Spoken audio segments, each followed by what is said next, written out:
Hey guys, so today I'm designing my logo.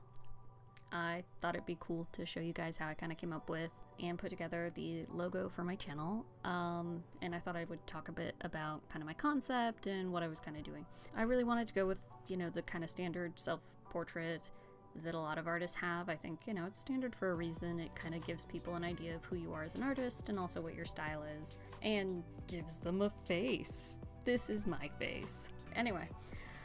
Although if I did have a giant chunk missing out of my head, in reality that would probably be more problematic. I have not been the victim of trepanning, which is when they drill holes in your skull. But part of my self-portrait for about 5 years now has been a character who has this sort of chunk missing. And in a lot of illustrations I use that to illustrate what's going on behind the scenes. A lot of my illustrations about depression have this aspect to them.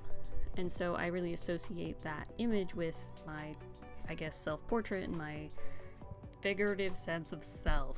Does that make sense? Oh god, language is hard.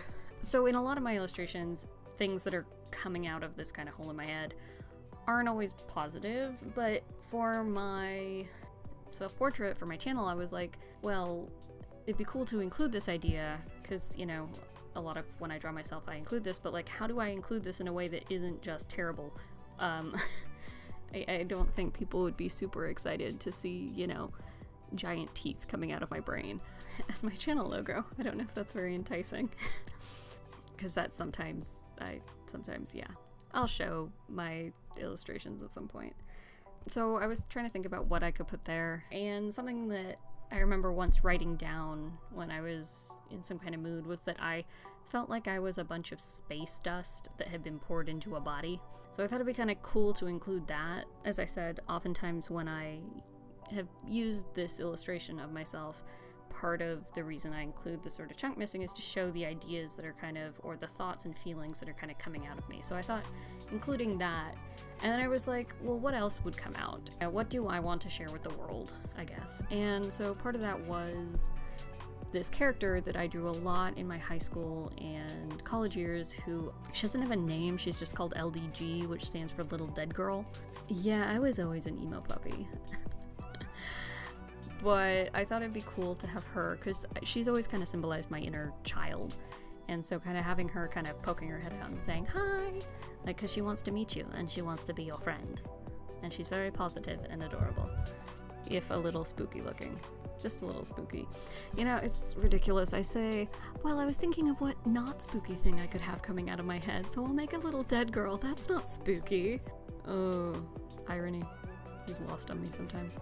Anyway, I'm now getting into the color scheme, and despite all the spooky, giant teeth coming out of my head that I occasionally draw, my favorite colors are jewel tones and tropical Skittles colors, is the way I usually describe it to people. I really like bright colors, and part of this was because in college I really started only wearing black, and so after college, as a way to try and kind of push myself out of my agoraphobia, was to start wearing colors that made me happy, and colors, and really bright colors. I actually only wear 4 colors. I met this guy who only wore green, and it blew me away. And like, literally he only wore green. Everything he had was green. It was really cool. And so, because he said it made shopping easier, and I was like, okay, I like that. So I didn't want to only wear 1 color, but I picked Scaparelli pink, which is kind of hot pink, and I picked teal and purple, and I also sometimes wear blue. Those are pretty much the only colors I wear, the only colors I really have in my wardrobe. I do have jeans, but they're blue, so this means that everything in my wardrobe matches. But I wanted my character to, include the colors that I like, despite the creepy dead girl in my head. Sometimes I think I don't really match my aesthetic. Like, my color aesthetic doesn't match my drawings as much, but do what makes you happy, and bright colors make me very happy. So I wanted to include them in my logo. Also, Lavender Town said it was a good idea to have yourself, dressed in things that you tend to wear, and I always draw mine wearing the same thing. So as you can see, she's wearing pink. I pretty much live in tank tops and cardigans. and it's teal, and there's space dust, and there's a little dead girl. I swear I'm not creepy. Anyway, I hope you've enjoyed this video. Please like and subscribe. Bye.